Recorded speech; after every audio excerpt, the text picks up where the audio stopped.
2 Chroniques, chapitre 24.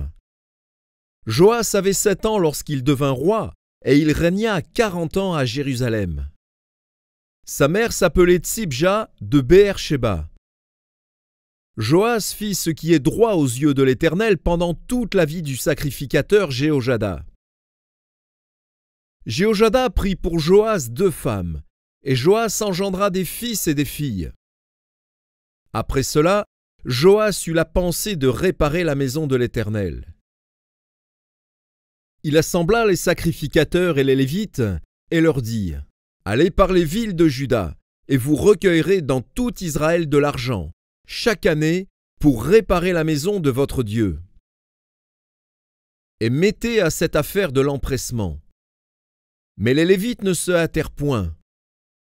Le roi appela Jéhojada, le souverain sacrificateur, et lui dit : « Pourquoi n'as-tu pas veillé à ce que les Lévites apportassent de Juda et de Jérusalem l'impôt ordonné par Moïse, serviteur de l'Éternel, et mis sur l'assemblée d'Israël pour la tente du témoignage ? Car l'impie Athalie et ses fils ont ravagé la maison de Dieu et fait servir pour les Baals toutes les choses consacrées à la maison de l'Éternel. » Alors le roi ordonna qu'on fît un coffre et qu'on le plaça à la porte de la maison de l'Éternel, en dehors. Et l'on publia dans Juda et dans Jérusalem qu'on apporta à l'Éternel l'impôt mis par Moïse, serviteur de l'Éternel, sur Israël dans le désert. Tous les chefs et tout le peuple s'en réjouirent, et l'on apporta et jeta dans le coffre tout ce qu'on avait à payer. Quand c'était le moment où les Lévites, voyant qu'il y avait beaucoup d'argent dans le coffre, devaient le livrer aux inspecteurs royaux, le secrétaire du roi et le commissaire du souverain sacrificateur venaient vider le coffre. Ils le prenaient et le remettaient à sa place. Ils faisaient ainsi journellement, et ils recueillirent de l'argent en abondance. Le roi et Jéhojada le donnaient à ceux qui étaient chargés de faire exécuter l'ouvrage dans la maison de l'Éternel, et qui prenaient à gage des tailleurs de pierre et des charpentiers pour réparer la maison de l'Éternel, et aussi des ouvriers en fer ou en airain pour réparer la maison de l'Éternel. Ceux qui étaient chargés de l'ouvrage travaillèrent, et les réparations s'exécutèrent par leurs soins. Ils remirent en état la maison de Dieu et la consolidèrent. Lorsqu'ils eurent achevé, ils apportèrent devant le roi et devant Jéhojada le reste de l'argent. Et l'on en fit des ustensiles pour la maison de l'Éternel, des ustensiles pour le service et pour les holocaustes, des coupes et d'autres ustensiles d'or et d'argent. Et, pendant toute la vie de Jéhojada, on offrit continuellement des holocaustes dans la maison de l'Éternel. Jéhojada mourut, âgé et rassasié de jours. Il avait à sa mort 130 ans.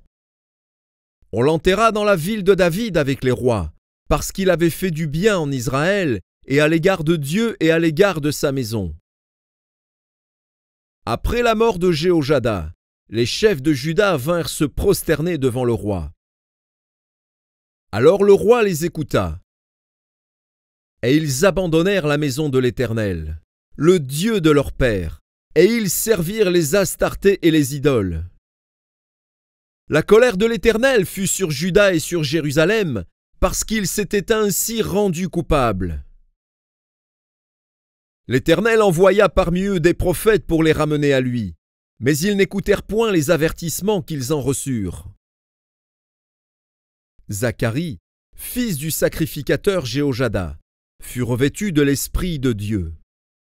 Il se présenta devant le peuple et lui dit : « Ainsi parle Dieu. Pourquoi transgressez-vous les commandements de l'Éternel ? Vous ne prospérerez point, car vous avez abandonné l'Éternel, et il vous abandonnera. » Et ils conspirèrent contre lui, et le lapidèrent par ordre du roi, dans le parvis de la maison de l'Éternel.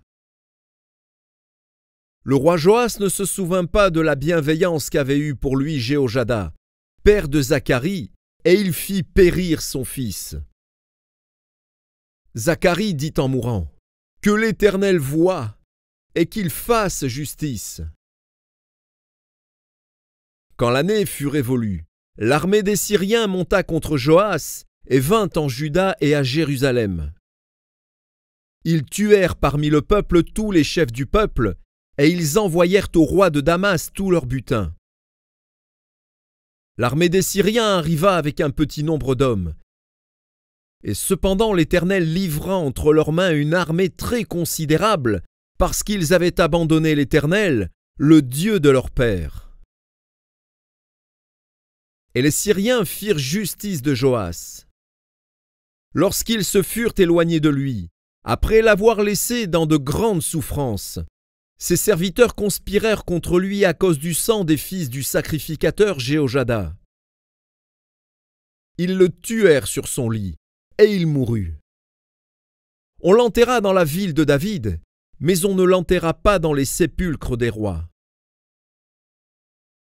Voici ceux qui conspirèrent contre lui. Zabad, fils de Shiméath, femme ammonite, et Josabad, fils de Shimrith, femme moabite. Pour ce qui concerne ses fils, le grand nombre de prophéties dont il fut l'objet, et les réparations faites à la maison de Dieu, cela est écrit dans les mémoires sur le livre des rois. Amatsia, son fils, régna à sa place.